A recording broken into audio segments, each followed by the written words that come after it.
Good evening and welcome to this virtual Night at the Museum event hosted by Highgate School in North London. My name is David Smith, and after many years of teaching physics at Highgate, I retired 7 years ago and now work part-time in the archive, where one of my roles has been to organise evening lectures for parents and friends. Up until now, they took place mainly in the school's Mill Centre, highlighted on this aerial photograph of Highgate Village and the school, and here is a recent picture of the building. But in 2009, we changed the venue for the talks to the school museum, just across the road from the main school site. It is the large white building in the middle of this photograph. In a former life, it was a nonconformist chapel and is a welcoming and intimate space. But sadly, we cannot be there this evening because of the ongoing situation. So our speaker, Dr. Roger Bowdler, is across the heath in Hampstead, while I am in North Wales, near Carnarvon. Roger holds a PhD from Sidney Sussex College, Cambridge, on monuments of decay and resurrection, and has written extensively on the topic of sepulchral art. For many years, he was Director of Listing for Historic England, and is currently a heritage consultant for Montague Evans, providing expert advice on historic environment matters. He also teaches university students about British history and heritage, and is a former Highgate parent. Thank you so much, Roger, for having accepted my invitation to give this lecture. We are very much looking forward to hearing your far from gloomy talk. Thank you very much for asking me, David. And thank you all who are listening. It's really good of you to give up a rather bosky, balmy summer evening to talk about tombs. But it's a good subject, if I say it myself. And I just wanted to begin by saying the idea of talking to you all about tombs through the medium of Highgate School, it struck me as a very good combination. And Highgate is extremely famous for its school. It has got a certain cemetery of high renown as well. So the more expert the Highgate School community can be about having such a terrific cemetery on its doorstep, the better. And before going any further, I really want to pay tribute to Ian Dungavel and the people who run Highgate Cemetery and who do such an amazingly good job of it. Ian is a great expert on Highgate Cemetery, so it'd be an impertinence for me to tell you about its history. We'll look briefly at Highgate, but we'll look at other things too. Because what I want to talk about this evening is really the cult of looking at tombs. Some people might think, ooh, that's a bit macabre or gloomy. Well, it was a really important part of Western civilization for hundreds and hundreds of years. It was going to the place of burial and absorbing the atmosphere, the frisson of being in the presence of the departed to make you think about history, to think about memory, to think about religion, to think about the salvation of your soul. So there were lots and lots of sort of worthy reasons to visit, and also downright curiosity. Cemeteries and churchyards are the most wonderful places to discover all sorts of things you never expected to find. So I do commend outings to cemeteries and graveyards to all of you. It's not just being highly moral and religious, it's also just downright interesting. I'm also really happy to do this talk because my son Basil was taught really well at Highgate. He's applying to do a history PhD now, so he really got the history bug, and that was a lot to do with the school, so many thanks. The first image is engraving of 1782 that is from an episode at the end of Goethe's renowned novella, The Sorrows of Young Werther, of the 1770s. And this shows his the lover who was not to be for him coming to his tomb to ponder the memory of Werther. So this is the age of sensibility, the age of sentiment, a romantic image of poignant and tender remembrance. And the tomb is, of course, the prompt for engaging in that reverie. Now, tomb tourism comes in all sorts of guises. And here I want to show you the two extremes, if you like, of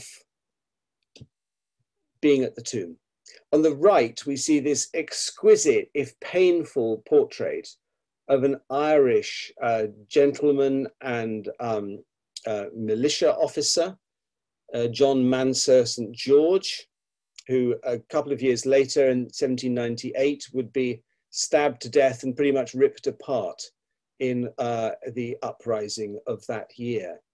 This is from a couple of years before. It's him at the fictive tomb of his wife who had died. And here is the grief-stricken mourning widower. He had suffered very badly in the American War of Independence. He had a very bad head wound, was a very sensitive soul. This is the embodiment of the neoclassical cult of sensibility. So we're not really talking about grieving people going to look at tombs of their loved ones. That would be slightly intrusive, I think, if we were to do that. What I want to do more is the sort of Jim Morrison end of things. And here we see a photograph of his, well, graffiti bespattered monument at Père Lachaise. I have a horrible feeling I've got his year of death wrong. Maybe it's 71. Yes, I did. Whoops. Anyway, Jim Morrison drowned in his bath in Paris at a very, very tender age of 27. This has become a cult destination for people visiting Père Lachaise, a bit like going to see Oscar Wilde's tomb or Chopin's or Edith Piaf's. Tomb tourism is actually rather popular in many circles. And while I rather deplore the idea of this becoming a magnet for graffiti, if you go to Montparnasse Cemetery and go to the grave of Serge Gainsbourg, that has a rather gentler engagement response when people take packets of gitane and bottles of whiskey to leave behind. So tomb tourism is a cultural phenomenon. And here are just some of the things I did on my holiday. There, top right, you can see the lipstick bespattered Jacob Epstein tomb of Oscar Wilde. That is now behind perspex because the conservators of Père Lachaise are fed up with trying to ward off the lipstick that is not going to have a happy effect on its fabric. Bottom right is one of the great cemeteries of the world outside Genoa, Staglieno, an astonishing place that I really recommend everyone to go to. It's just weird and extraordinary and such a rich embodiment of 19th and early 20th century Italian life. In the middle, a slightly odd two-tone cemetery at Guadeloupe. There's a sort of local distinctiveness element to some cemeteries that is rather arresting. And over on the left, another of the world's great cemeteries, Highgate, before the poor cedar had to be taken down for unavoidable reasons of decay. Just to say that there are other cemeteries available as well as Highgate, and I find that a surprising number of people I know in London have never been to Kensal Green. Well, one of the things I'd like to leave with you is the suggestion that that's worth visiting too. So lots of these places, if you look in the rough guide for somewhere, they very often include cemeteries. Visiting cemeteries is now on the mainstream. Highgate, this is just the homage to the place. And here we see two guides, two 19th century guides. The one on the left, the 1840s, the one on the right, the green one of the 1860s. These show that visiting cemeteries was encouraged, even amongst people who were not mourning at family graves or the graves of people they were close to. So they were cultural destinations. And these were very worthy, improving places to visit, where you could not only look at the tombs from a visual point of view, you could also read them. And one of the sad things about what happens to cemeteries and churchyards is that the inscriptions fade away or weather away. And our whole culture of maintaining the legibility of inscriptions has rather shriveled up. We like what's called pleasing decay, and people often aren't particularly concerned if the inscriptions are no longer legible. But it's really important to remember that a tomb really has three main aspects: what the tomb looks like, what the tomb says, and the tomb's relationship to the body below. So these show that visiting cemeteries was absolutely not a remarkable cultural endeavor at all. People used to come to these places for improving outings, put them in mind of high matters like death and the world to come. And this is an image that we used for the flyer, if you like, and this will be familiar, I'm sure, to lots of you. Dr. Syntax. This was a sort of spoof written by William Combe, better known for the wonderful illustrations that Thomas Rowlandson produced for the 3 volumes. And here we see the learned Dr. Syntax coming on his antiquarian tour, meditating on the tombs. He had lost his wife in one of the earlier volumes. Here he is coming to talk to a jolly sexton about matters of mortality, mutability, and death and burial. On the right, we see 2 infants gambling on a tomb chest. And on the left, we see what appears to be a widow grieving at a headstone just behind Syntax's horse's hind quarters. So this is a lovely embodiment of the Romantic age, the age of antiquarianism, of discovering the history of places, but also combined with this moral element about thinking of death and churchyards as places that really embodied the transitory passage of mankind. We can go back to the very origins of the records of humankind on the earth and find reminders of death. So much of archaeology is to do with commemoration and burial. We haven't got time to go into that in any sense whatsoever. I simply mount this remarkable print by Piranesi. It's an utter fantasy. This never existed. This is Piranesi's evocation of the splendor of Roman antiquity as expressed in the architecture, the sculpture, the inscriptions along the Appian Way, the Via Appia, which led out of Rome, along which so many grand Roman monuments were placed. And the excitement that the age of neoclassicism felt in the Roman and the Greek way of death is hard to overstress. So the reminders of mortality and sepulchral honor are terribly important for the Western world's appreciation of antiquity. So tombs can inspire hugely.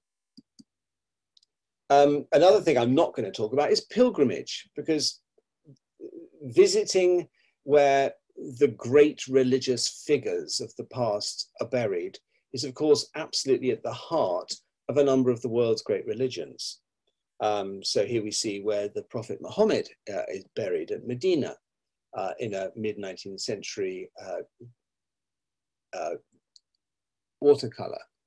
Over on the right, you'll see something rather closer to home. It's just one of the windows at Canterbury Cathedral, showing the pilgrims at the shrine of St. Thomas Becket. And if anyone's thinking of going to the current museum, British Museum exhibition on him, I strongly recommend it, because you can get really up close to a number of these windows, and that is terribly exciting. So the idea of the tomb as a destination for pilgrims is a very important one. But I'll be talking really about sort of secular monuments, perhaps of a slightly lesser order than that of the Prophet, for instance. So when did people start to study tombs? Well, this man, this rather lugubrious looking man, John Weaver, is really the candidate for the first British scholar of funerary monuments. And he publishes in 1631, just before he dies, this marvelous book, this folio volume, Ancient Funeral Monuments, within the United Monarchy of Great Britain, Ireland, and the islands adjacent, etc., etc. And what Weaver compiles are 2 things. There's an introductory essay about why tombs are interesting and why they should be respected.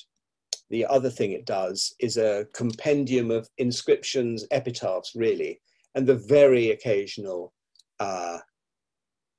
woodcut showing a tomb from certain parts of southeast England. He would love to have done the whole of Great Britain, but he never got around to it. And he published what he had done. So it's quite good for London, the southeast, and East Anglia, but not so much other parts of the country. The thing that's of interest to scholars nowadays really is his introductory essay. And it's written from the point of view of someone who's pretty appalled at the destruction that has taken place to tombs during and after the Reformation. So Weaver is a profoundly conservative writer who is aghast at the lack of respect shown by these rampaging mobs of iconoclasts and vandals attacking monuments in churches. And he expresses a deep dismay and consternation that there isn't this respect for these fascinating tributes to people from the past. And he regards them as objects of historic interest rather than objects of social assertion, I think it's fair to say. It's a similar reaction in a sense to that which we discover in the 1790s when French antiquaries start to express indignation and dismay at the destruction of the French royal tombs in Saint-Denis and the general assault on aristocratic monuments. A key reason why France has such a belittled heritage of funerary architecture compared with us. And it's in the 1790s that the term vandalism is coined, vandalisme, by the Abbé Grégoire. Anyway, that's a side thing. So Weaver is kicking off the story of British people studying tombs. And there's a social agenda and a historical agenda behind that. Literature, those of you who are students of 17th century literature will of course know that the great age of the metaphysical poets, of writers such as Sir Thomas Browne, the key topic for writings is that of death and considering man's place in the Christian scheme of things. How do we confront the idea of bodily annihilation?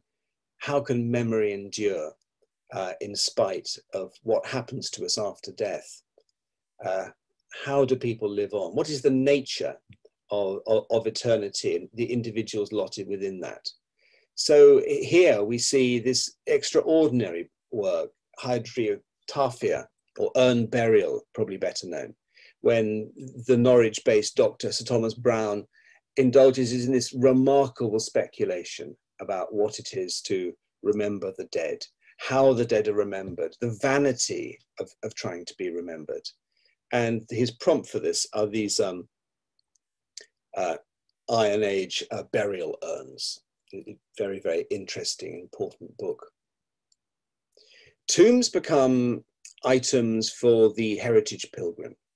So this is a work by a German jobbing writer, I think we would call Jocodus Krull, or Jos Krull.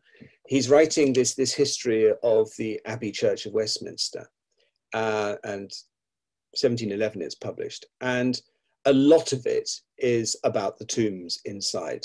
And some of occasionally the prints are rather enjoyable. This one to Brigadier Robert Killigrew is a rather a handsome trophy monument showing arms. Others of the illustrations are pretty poor, but this was quite a deluxe purchase for people who wanted a souvenir of their visit to the Abbey, who didn't have time to write down all the epitaphs. And coming to write down these epitaphs was a very important bit of visiting a church. It was, few people, of course, were privileged enough to be able to do these visits, let alone buy the souvenir book. But because so many of the inscriptions were in Latin, of course, that made them immediately comprehensible to the well-educated continental person. So these had an international currency. And looking at tombs, studying the history, grows and grows through the early modern period, thanks in part to books like this. One of the great meditations on visiting Westminster Abbey, and indeed on thinking about death and remembrance, comes from the same time as Krull's book, in the essay published in The Spectator by Joseph Addison, who, as we read at the top, when I am in a serious humour, I very often walk by myself in Westminster Abbey, where the gloominess of the place and the use to which it is applied, with the solemnity of the building, are apt to fill the mind with a kind of melancholy, or rather thoughtfulness, that is not disagreeable, a feeling that I'm sure all teenage people have experienced, and some of us have never shaken off. By this means, I can improve myself with those objects which others consider with terror. When I look upon the tombs of the great, spelt wrong, every emotion of envy dies in me.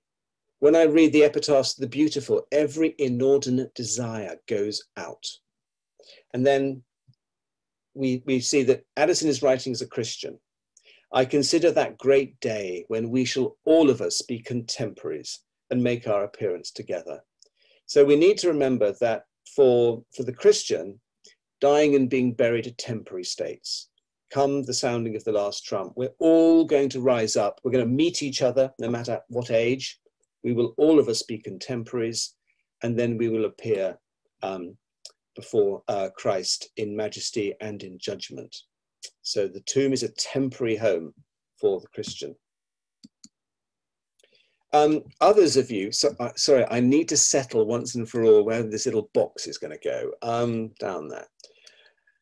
Others of you who English literature specialists will know about the Graveyard School. This is a really interesting and very, very British school of literature, led by clerics who write verse really from 1720s, 30s, and above all 40s.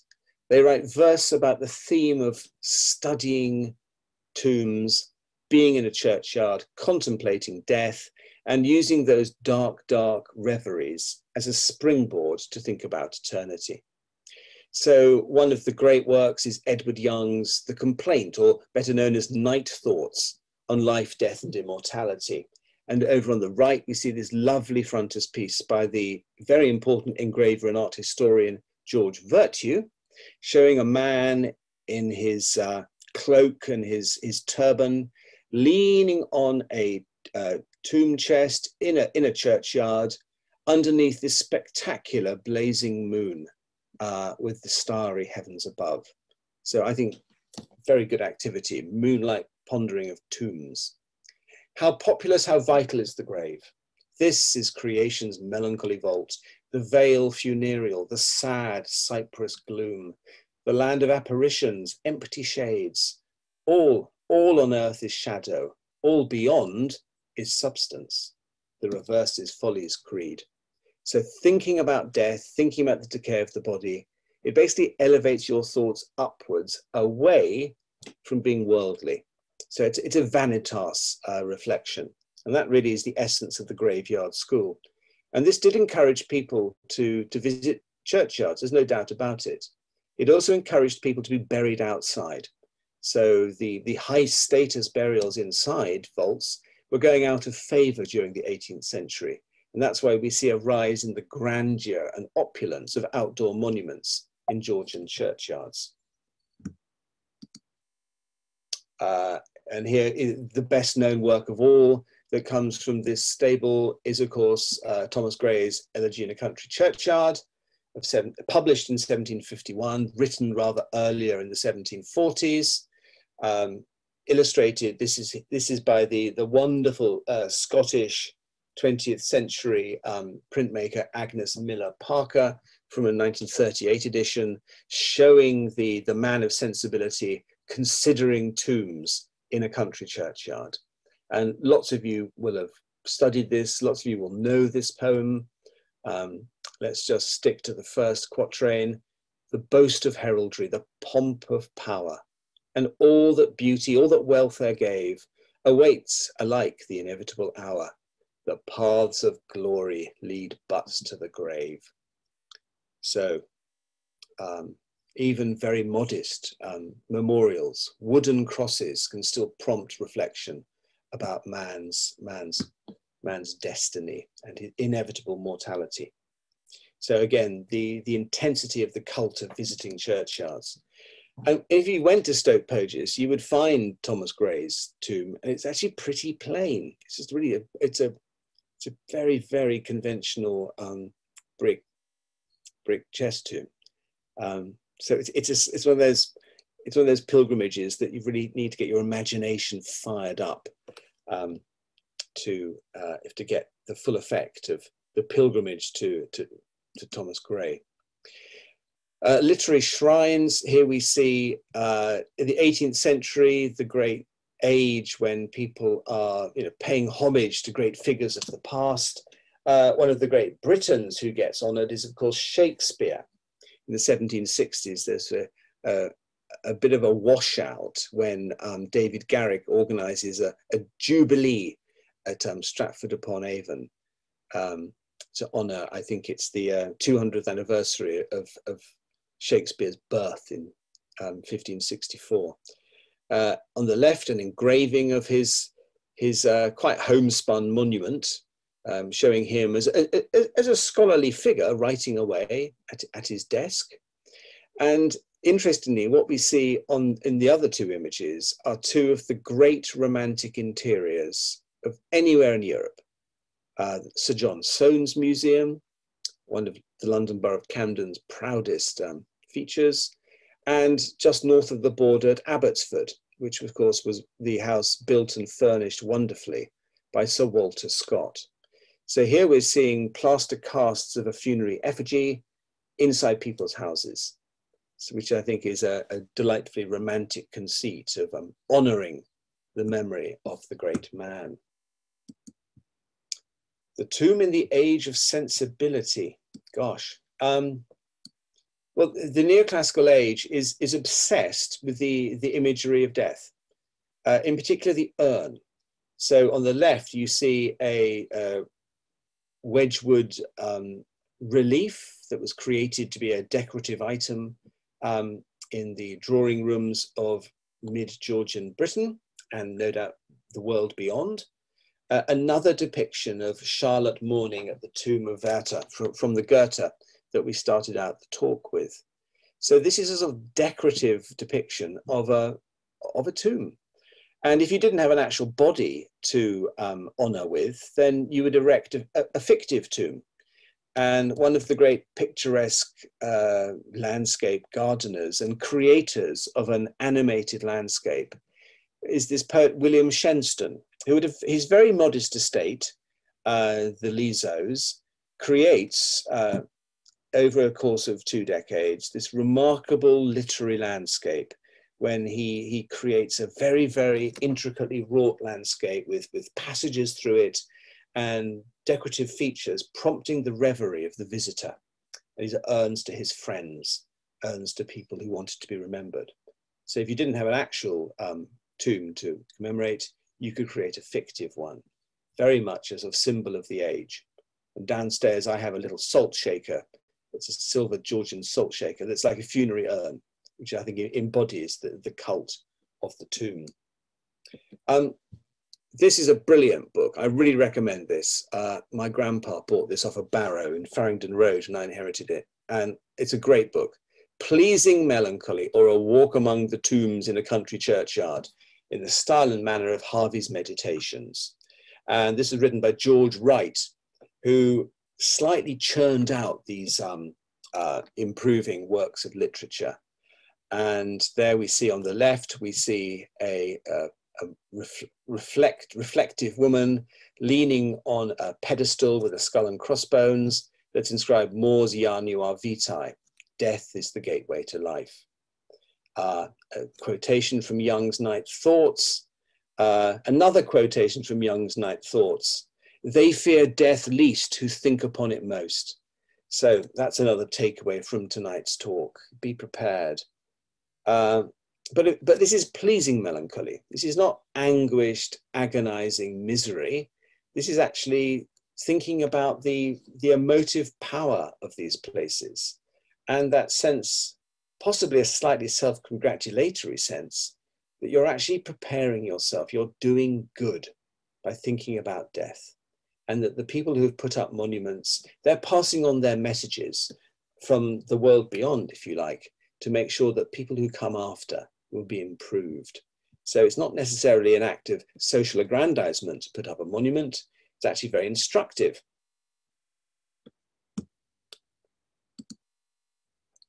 William Godwin, as you'll know, married to Mary Wollstonecraft, father of Mary Shelley. He is an extremely interesting figure, formerly buried in St Pancras Gardens. He's now in Bournemouth, but originally he was there.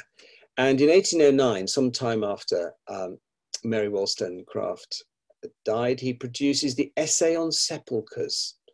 And he was connected with Jeremy Bentham and had sort of interesting ideas about how to improve the lot of mankind. This one was about a proposal for erecting some memorial of the illustrious dead in all ages on the spot where their remains have been interred. And his whole point is that when you go to a tomb, you're with that person. So the first quotation, let us visit their tombs. Let us indulge all the reality we can now have of a sort of conference with these men by repairing to the scene which, as far as they are at all on earth, they still inhabit. Or the third one, the dust that is covered by his tomb is simply and literally the great man himself. And finally, the cemeteries of the dead form the best commentary on historical narration. So if you really want to connect with someone, go to their tomb.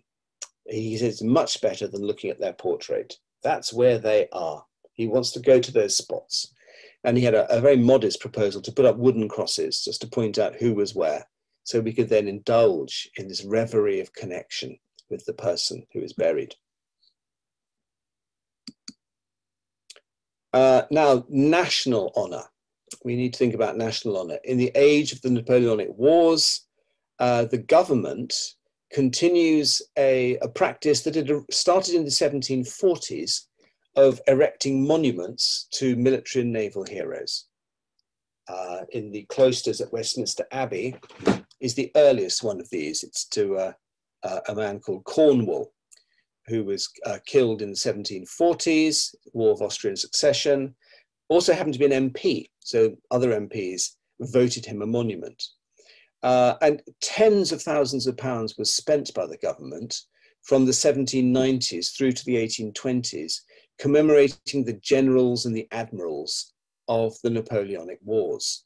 And they create new Valhallas in Westminster Abbey, which already had lots of tributary tombs, but also in St Paul's Cathedral, which didn't have any tombs at all.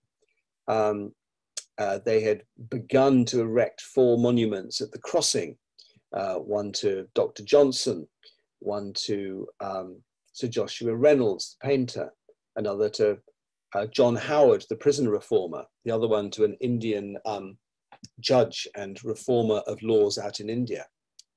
But what we call the Peninsular School is this amazing sequence of, I think, of about 30 tombs that were put up to the fallen commanders. Never the men, please note. It's always the commanders who were getting honoured. And this shows a book, the Monuments and Genii of St Paul's and Westminster Abbey. And that was written by George Lewis Smythe, published in 1826. And that shows Nelson on the left in the frontispiece, and on the right a painting, this is an oil sketch version of a lost painting by Sir John Everett Millais, showing these Greenwich pensioners coming to pay tribute at Nelson's sarcophagus. He's buried in the crypt of St Paul's, and there they are by candlelight, this rather stirring scene of naval honour to the great man. And looking at the Flaxman tomb more closely, what we see is a statue of Nelson standing on this marvelous drum with scenes of Neptune and other splendid nautical figures. The Lion of Britannia growling rather grouchily, but Britannia is doing a job of introducing 2 midshipmen. One of them is holding a sextant, up to consider the great man. So this is a tomb, in a sense, of someone honouring another tomb. It's a rather multi-layered conceit and extremely interesting. And this embodies the idea that a national monument like this could inspire the nation to emulate these feats of courage. So that was one justification for spending so much money on commissioning British sculptors to create these monuments. And sightseeing in St. Paul's Cathedral, this is a little guidebook that I've got. This is a new edition by D. Leaf, A Guide to St. Paul's Cathedral. It's really pretty crude. This would have been affordable for most visitors.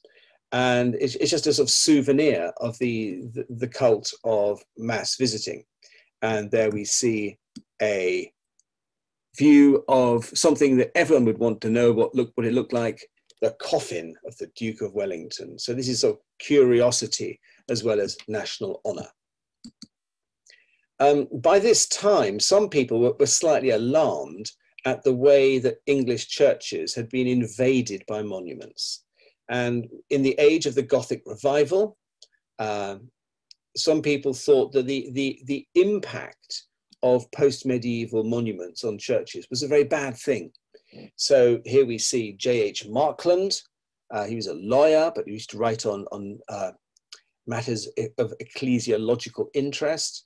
Here we see on the left, on the frontispiece of the book, what is, in his view, the completely harmonious fusion of a medieval canopy tomb within a medieval church.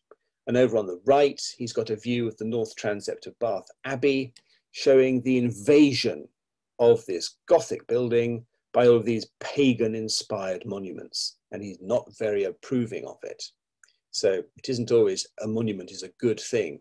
And I'm not going to begin to get involved in the debate about tombs and statues that's going on at the moment. Just watch those spaces.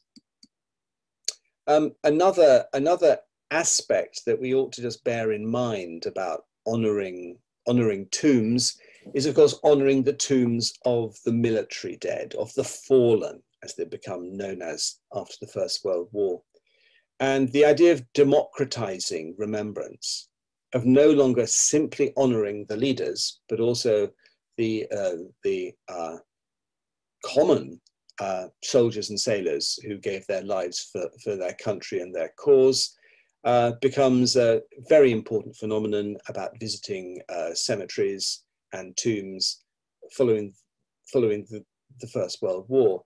But the origins of that cult of democratizing remembrance and visiting tombs is probably to be found in America, where Decoration Day, this day, I think it's in May, becomes an important way of remembering the dead. And there we see it on the left, a postcard, 1908, of a widow, an aging widow, standing beside the tomb of someone who has fallen, no doubt for the Union cause in the American Civil War.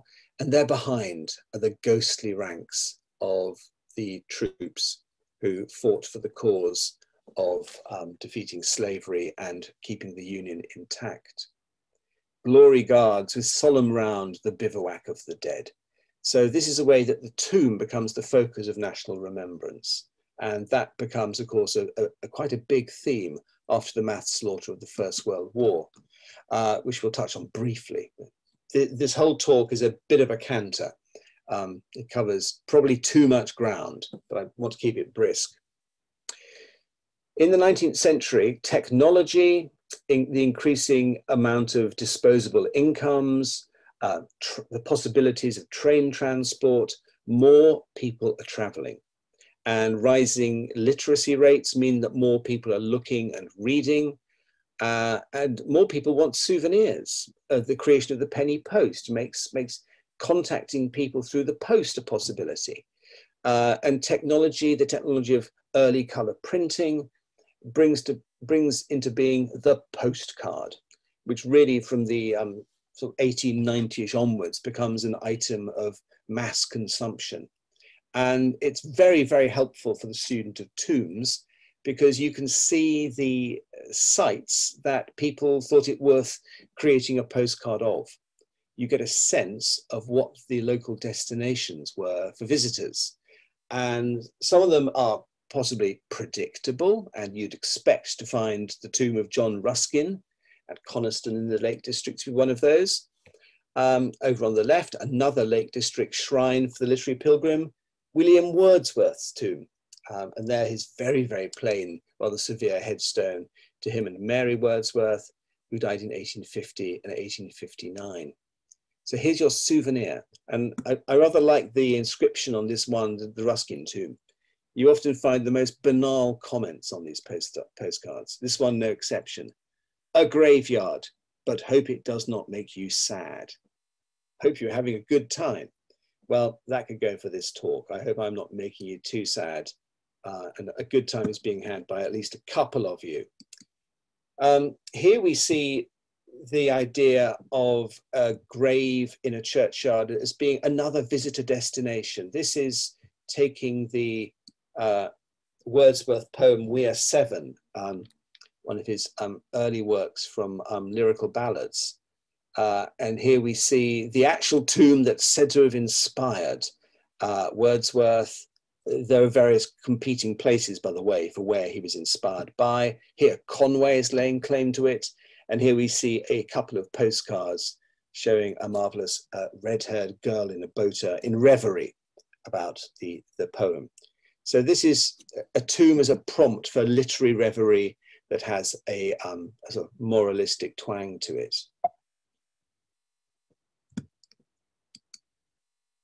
Now, this is a good quotation.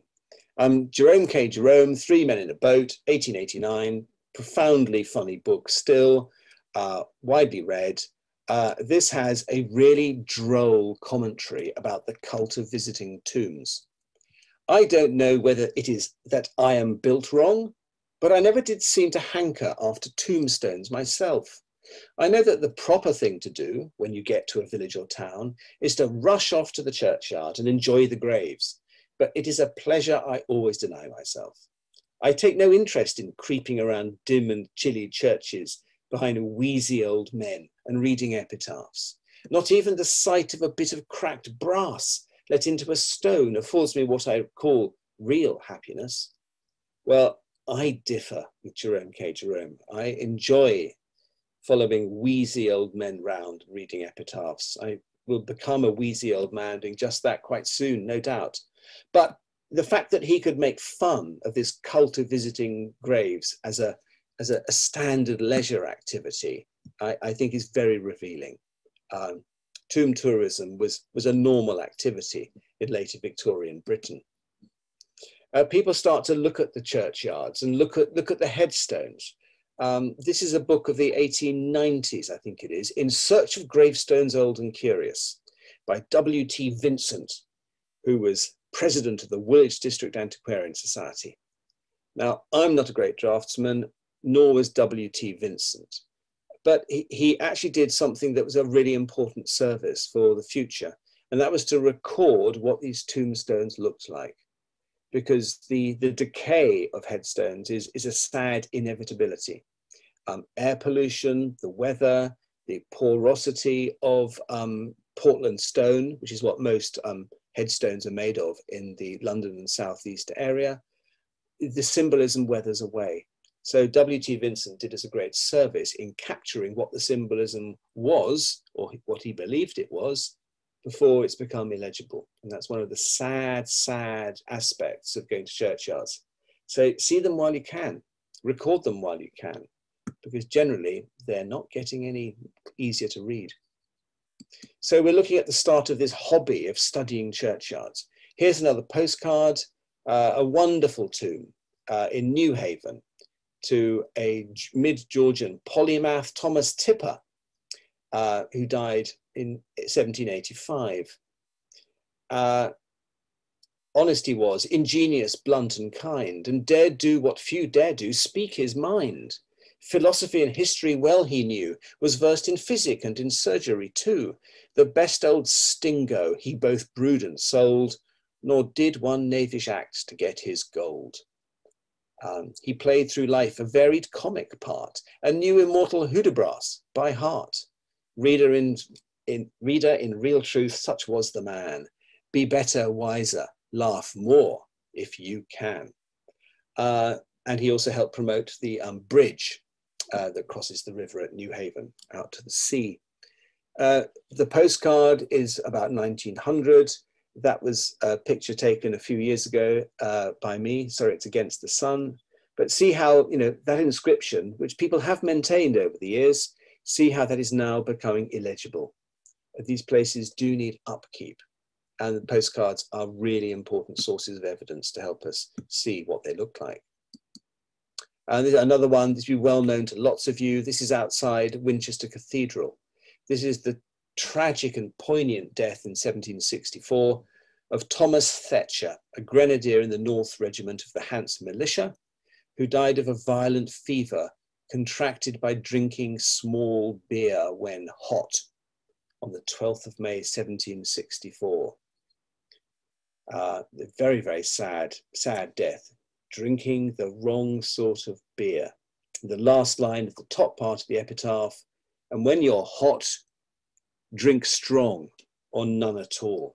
So none of this weak beer, you'll drink strong beer. It's quite bizarre form of rehydration therapy being proposed there. There are loads and loads of postcards of this. This is one of the sites of Winchester. And it also shows us how this tomb would be renewed over the years. And it was apparently an American serviceman, a doughboy, who was over in Britain in the First World War, who saw this, no doubt bought a postcard, he remembered it, the evils and perils of drinking beer. He ended up being the founder of Alcoholics Anonymous. So there's a link between this headstone and a pretty important cause of alcoholic recovery. This is possibly my favorite tombstone of all. This is the profoundly melancholy tombstone at Hindhead. No, it's Thursley, north of Hindhead, just off the A3 in Surrey, very near the Devil's Punch Bowl. This commemorates the villainous murder in 1786 of an unknown sailor who was set upon by 3 other sailors. He had fallen in with them on their way down to Portsmouth from London. He had entertained them at a tavern, and then having wined and dined them, they then set on him and stripped him of his clothing and did him in. They killed him and threw his naked body into the heather. They were quickly apprehended. But we'll look at the story as depicted in some paintings nearby shortly. But I show this because this is another of these headstones that attracts huge interest, and these postcards enabled the traveller in search of the picturesque to have a souvenir, and spread out the renown and the poignancy of these tombs. And here we see the story of these villainous sailors. Top right, there they are, stripping the body of the clothing on the barren wastes of the Devil's Punch Bowl. Bottom right, there they are being apprehended in the next village, the Flying Bullet Rake. Top left, there they are on the gallows. They're hanged on the gallows, such is their villainous crime. And on the right, we just see devils of lurking over this wicked, wicked spot.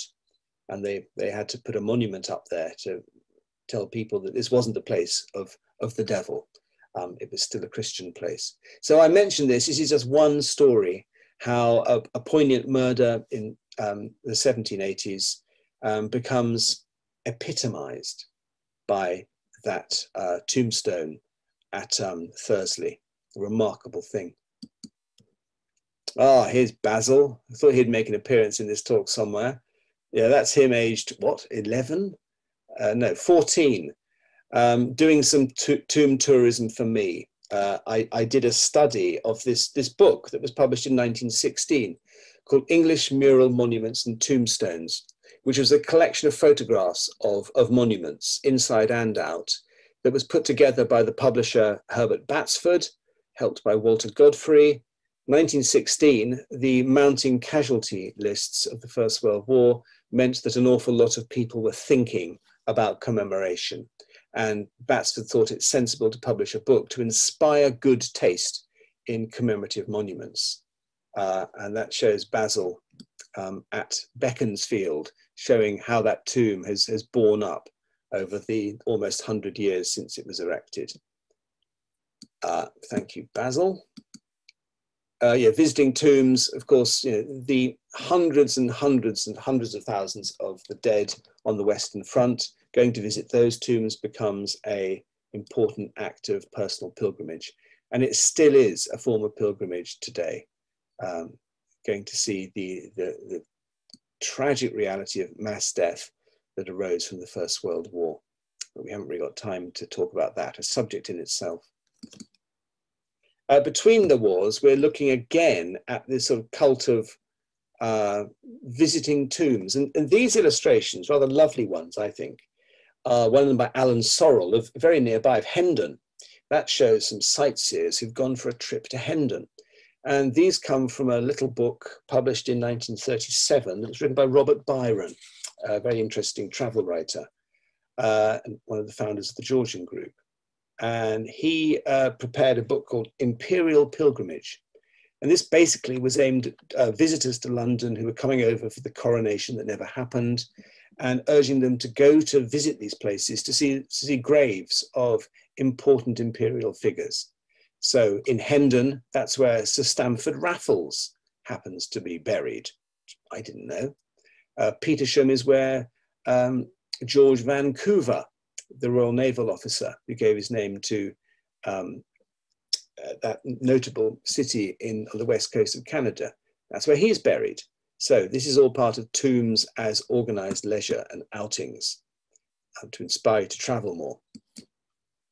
Round about the time of the Second World War, there's a lot of what we call neo-romanticism. People are rediscovering the sense of place of Britain.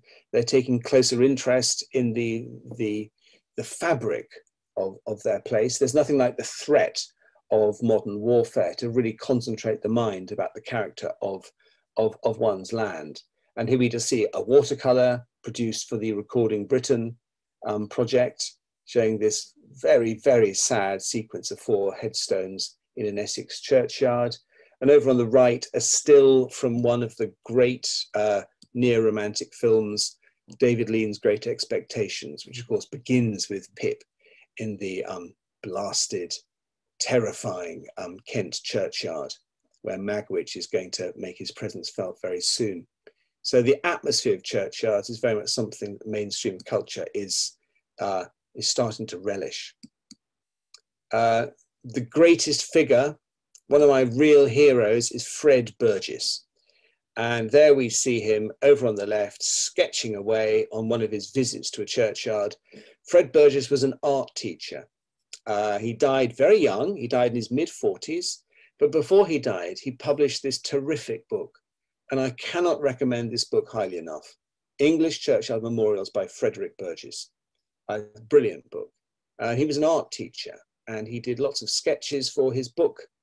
And he was really the best person to begin to tell the story of how monuments had developed. And it becomes a sort of growing interest of people from the 1960s onwards. And Fred Burgess is a really important figure in all that. And there's one of his drawings showing a wonderful tomb, Rotherfield, showing the toppling of tombs and churches as the Last Judgment sounds. That's one of Fred's sketches. And over on the right is the title page. And that's actually a copy of one of these exquisite mid-18th century slate tombs in Leicestershire that he was very, very admiring of. I suspect several of you will have had this when you were little, Geoffrey Grigson's Looking and Finding, a book of 1958. It was really a handbook to what teenage boys, it's very much aimed at boys, this book, what teenage boys should do to develop their interests. And all of the things that a lot of people of my generation ended up doing, going to secondhand bookshops, exploring churchyards, collecting things, making your own museum, keeping notebooks. Grigson, who's a very interesting literary figure, this is what he was urging us all to do. I suppose nowadays people do it on their phones, but anyway, so one of the things he was urging you to do was to go and look at church monuments. So it's a growing interest. And here we just see a list of dates showing different organizations being set up to begin to encourage people to appreciate places of burial.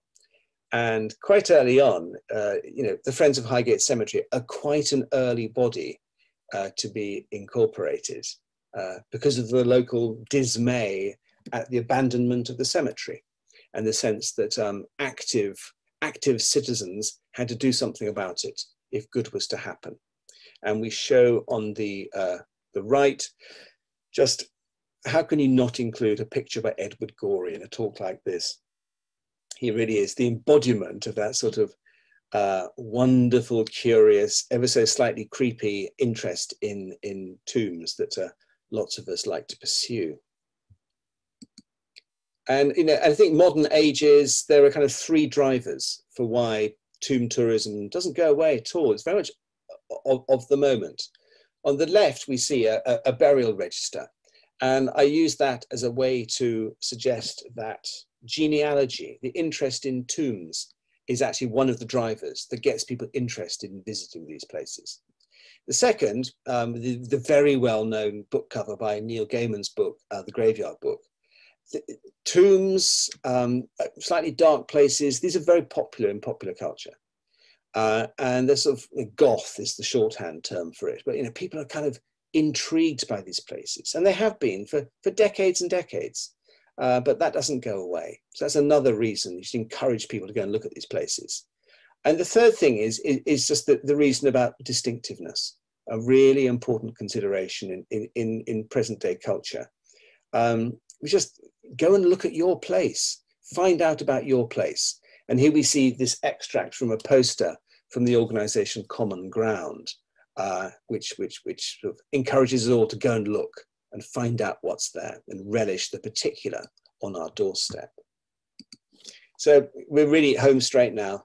And the numbers of books that are being published is actually very encouraging. The one in the middle, we need a shout out, as youth would say, to James Stevens Curl, who in the very early 1970s spotted that the architecture and the culture behind Victorian cemeteries really deserved study. And James Stevens Curl, an extremely distinguished historian, and he's still writing. And that book came out in, I think, 1971. Extraordinarily precocious awareness of how interesting these places were. And there are lots and lots of other monuments coming out. Bottom left is rather a splendid book by Richard Barnes. This just reminds us of the aesthetic quality of tomb sculpture, or as it can be. There are some marvelous works of art in cemeteries. And the one over here, the one in French, the Promenade Napoléonienne au Père Lachaise, by Jean Tardy and Charles Dolbakian. This I took with me on my last visit to Père Lachaise. It describes the Napoleonic figures who are buried there. There are so many clever ways you can now engage with the cemetery and so much history to be read. This is for David Smith. This is for Johnny Ramone, the great American punk rock guitarist of the Ramones, a really important figure in musical culture. There he is in the is it Woodlawn Cemetery? No, anyway, he's in a Los Angeles cemetery. I'm not sure I got that name right. And that's a rather hammy sculpture of him playing his Gibson guitar. But the point of mentioning him there is really he combines punk rock, modern popular culture with this Arcadian sense of eternal rest. And this is exactly the kind of Grecian, Arcadian scene of natural and aesthetic beauty in which the dead are sometimes, if they're very lucky, placed. So it's a very improving visit to the cemetery to see Johnny Ramone and lots of others, but see how enduring those classical ideals are of placing the tomb in the landscape. Here we see the shepherds of Arcadia startling when they realize that even in their happy, innocent pastoral life, death is still present. That knowledge that death is there. I also particularly like this because it's sort of what modernity would call its gendered reading. You see, the women are all rather thoughtful and sober, whereas the men are really very alarmed and frightened. So they've only just realized that there is death in such places. The sheep have another nice approach to it. Anyway, I think we're virtually there.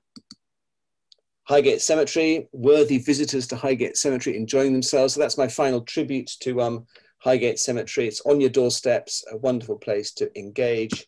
And finally, I'm putting in a plug of 2 books that I produce, little books.